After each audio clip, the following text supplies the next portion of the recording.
ಬೆಳಗ್ಗೆ 3:30ರಿಂದ 5:30 ಸಮಯದಲ್ಲಿ ನಮಗೆ ಅತಿ ಹೆಚ್ಚು ನಿದ್ದೆ ಬರುತ್ತದೆ. ಯಾಕೆ ಗೊತ್ತಾ?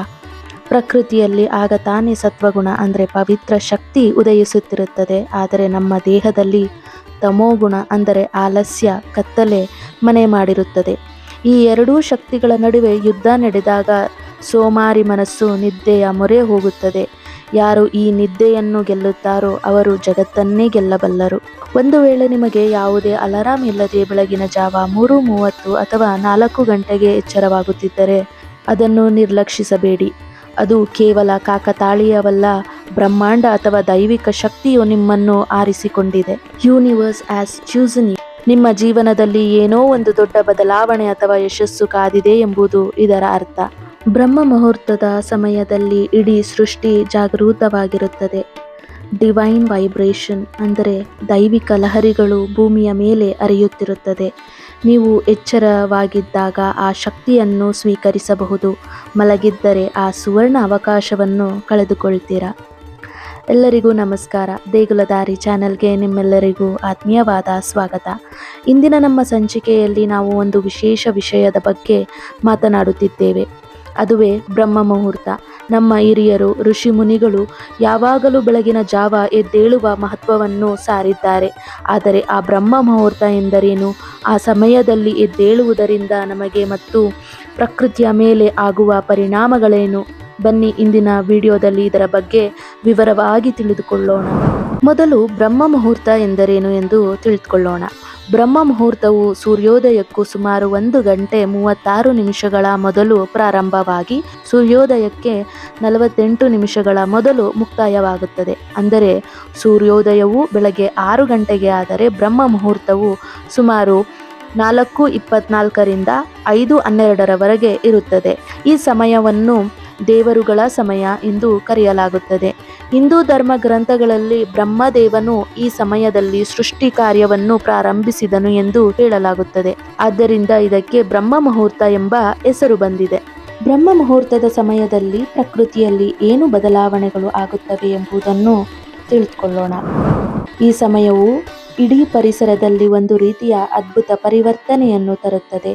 ಈ ಸಮಯದಲ್ಲಿ ವಾತಾವರಣವು ಅತ್ಯಂತ ಶುದ್ಧವಾಗಿರುತ್ತದೆ. ಬೆಳಗಿನ ಜಾವ ಇಡೀ ವಾಯುಮಂಡಲದಲ್ಲಿ ಓಝೋನ್ ಪ್ರಮಾಣ ಹೆಚ್ಚಿರುತ್ತದೆ. ಓಝೋನ್ ಒಂದು ನೈಸರ್ಗಿಕ ವಾಯು ಶುದ್ಧೀಕರಕ. ಇದು ನಮ್ಮ ಆರೋಗ್ಯಕ್ಕೆ ಅತ್ಯಂತ ಪ್ರಯೋಜನಕಾರಿ. ಈ ಸಮಯದಲ್ಲಿ ಹೊರಗೆ ನಡೆದಾಡುವುದು, ಉಸಿರಾಡುವುದು ನಮ್ಮ ಶ್ವಾಸಕೋಶಗಳಿಗೆ ಮತ್ತು ಇಡೀ ದೇಹಕ್ಕೆ ಹೊಸ ಚೈತನ್ಯವನ್ನು ನೀಡುತ್ತದೆ. ಈ ಸಮಯದಲ್ಲಿ ವಾತಾವರಣದಲ್ಲಿ ಶುದ್ಧ ಆಮ್ಲಜನಕದ ಜೊತೆಗೆ ನೆಸೆಂಟ್ ಆಕ್ಸಿಜನ್ ಇರುತ್ತದೆ. ಇದು ರಕ್ತವನ್ನು ಅತ್ಯಂತ ವೇಗವಾಗಿ ಶುದ್ಧೀಕರಿಸುತ್ತದೆ ಮತ್ತು ಚರ್ಮಕ್ಕೆ ಹೊಸ ಹೊಳಪನ್ನು ನೀಡುತ್ತದೆ. ಈ ಸಮಯದಲ್ಲಿ ಭೂಮಿಯ ಮೇಲೆ ಮನುಷ್ಯರ ಗದ್ದಲ ಇರುವುದಿಲ್ಲ. ಇದರಿಂದ ಬ್ರಹ್ಮಾಂಡದ ಸೂಕ್ಷ್ಮ ಕಂಪನಗಳು ಗ್ರಹಿಸಲು ಮತ್ತು ಮೆದುಳಿಗೆ ಸುಲಭವಾಗುತ್ತದೆ. ಪ್ರಪಂಚ ಇನ್ನೂ ನಿದ್ದೆಯಲ್ಲಿರುವಾಗ ಪರಿಸರವು ಅತ್ಯಂತ ಶಾಂತವಾಗಿರುತ್ತದೆ. ಯಾವುದೇ ಗದ್ದಲ, ವಾಹನಗಳ ಶಬ್ದ, ಜನರ ಓಡಾಟ ಇರುವುದಿಲ್ಲ. ಈ ಶಾಂತತೆಯು ನಮ್ಮ ಮನಸ್ಸಿಗೆ ಅಪಾರ ಸಮಾಧಾನವನ್ನು ನೀಡುತ್ತದೆ. ಇದು ಧ್ಯಾನ, ಯೋಗ ಮತ್ತು ಪ್ರಾರ್ಥನೆಗೆ ಸೂಕ್ತವಾದ ಸಮಯ. ಬ್ರಹ್ಮ ಮುಹೂರ್ತದ ಸಮಯದಲ್ಲಿ ಆಕಾಶವು ಇನ್ನೂ ಕತ್ತಲಾಗಿರುತ್ತದೆ. ನಕ್ಷತ್ರಗಳು ಸ್ಪಷ್ಟವಾಗಿ ಕಾಣಿಸುತ್ತವೆ. ಜ್ಯೋತಿಷ್ಯ ಶಾಸ್ತ್ರದ ಪ್ರಕಾರ ಈ ಸಮಯದಲ್ಲಿ ಗ್ರಹಗಳ ಸ್ಥಾನ ಮತ್ತು ಅವುಗಳ ಶಕ್ತಿ ನಮ್ಮ ಮೇಲೆ ಧನಾತ್ಮಕ ಪರಿಣಾಮ ಬೀರುತ್ತದೆ ಎಂದು ಹೇಳಲಾಗುತ್ತದೆ. ವಿಶೇಷವಾಗಿ ಶುಕ್ರ ಗ್ರಹದ ಪ್ರಭಾವ ಈ ಸಮಯದಲ್ಲಿ ಹೆಚ್ಚಾಗಿರುತ್ತದೆ ಎಂದು ಹೇಳಲಾಗುತ್ತದೆ.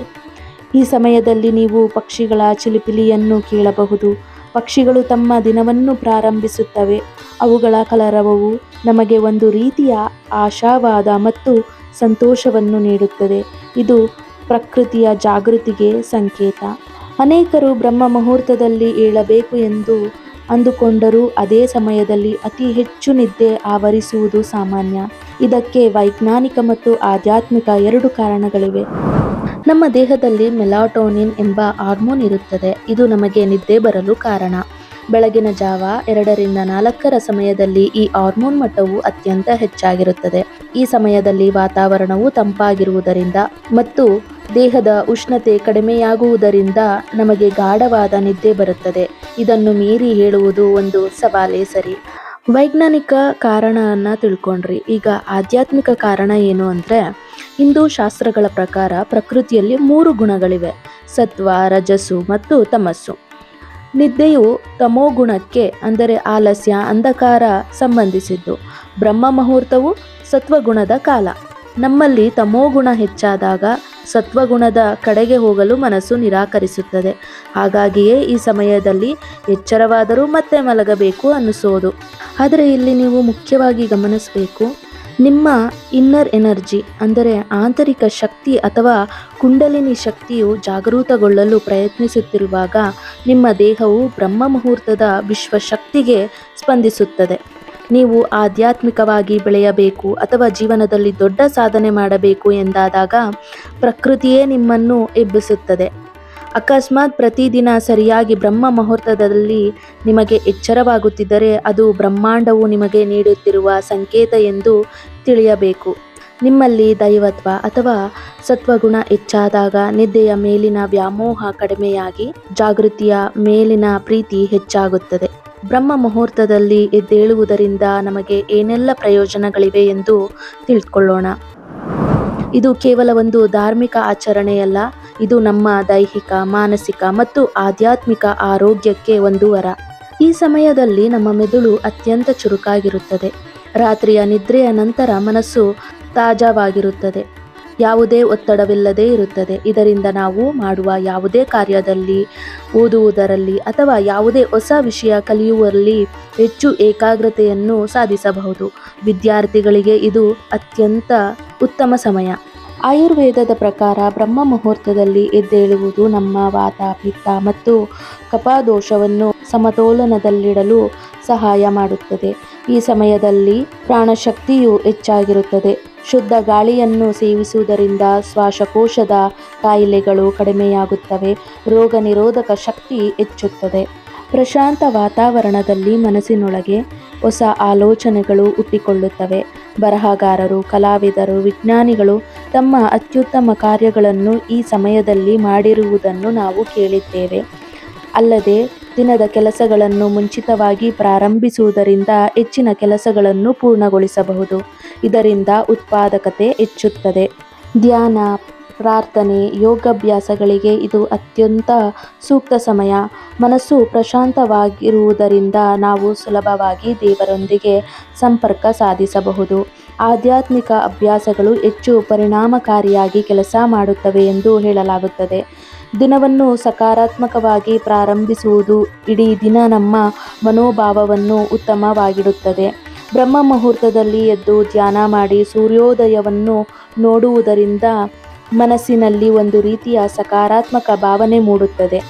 ಬ್ರಹ್ಮ ಮುಹೂರ್ತವು ಕೇವಲ ಒಂದು ಸಮಯವಲ್ಲ, ಅದು ನಮ್ಮ ಜೀವನವನ್ನು ಬದಲಾಯಿಸಬಲ್ಲ ಒಂದು ಅಮೂಲ್ಯ ಅವಧಿ.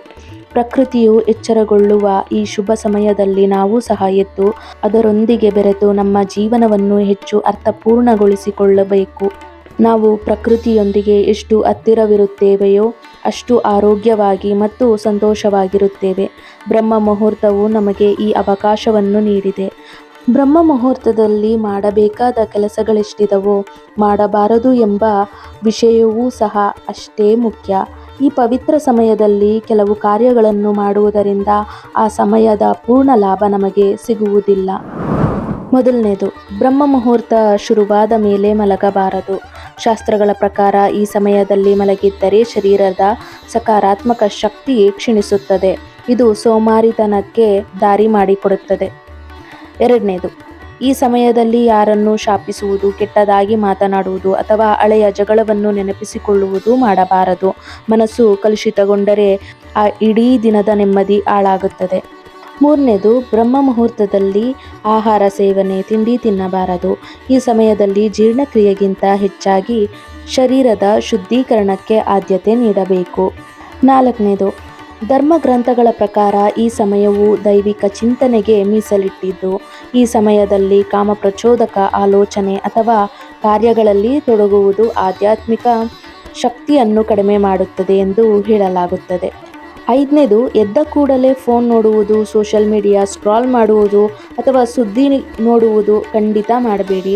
ಇದು ನಿಮ್ಮ ಏಕಾಗ್ರತೆಯನ್ನು ಭಂಗಗೊಳಿಸಿ ಮೆದುಳಿಗೆ ಅನಗತ್ಯ ಒತ್ತಡ ನೀಡುತ್ತದೆ.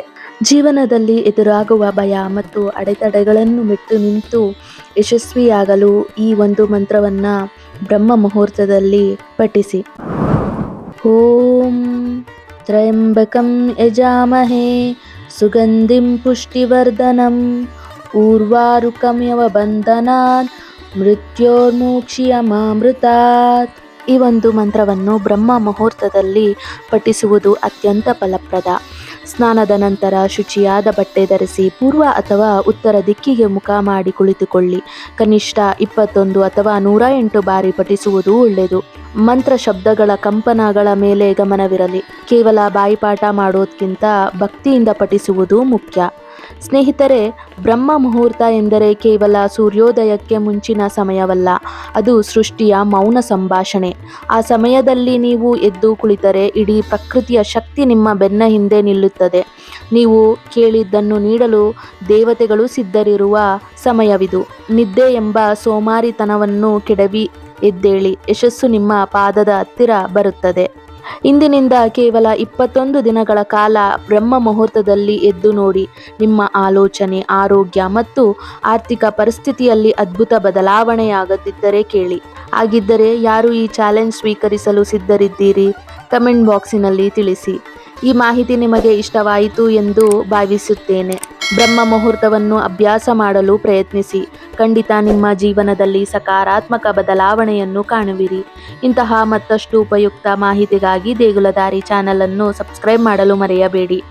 ಹಾಗೆ ವಿಡಿಯೋ ಇಷ್ಟ ಆದಲ್ಲಿ ವಿಡಿಯೋವನ್ನು ಲೈಕ್ ಮಾಡಿ, ನಿಮ್ಮ ಸ್ನೇಹಿತರೊಂದಿಗೆ, ಕುಟುಂಬದವರೊಂದಿಗೆ ಹಂಚಿಕೊಳ್ಳಿ. ಮುಂದಿನ ಸಂಚಿಕೆಯಲ್ಲಿ ಮತ್ತೆ ಭೇಟಿಯಾಗೋಣ. ಅಲ್ಲಿಯವರೆಗೂ ಧನ್ಯವಾದಗಳು. ಶುಭವಾಗಲಿ.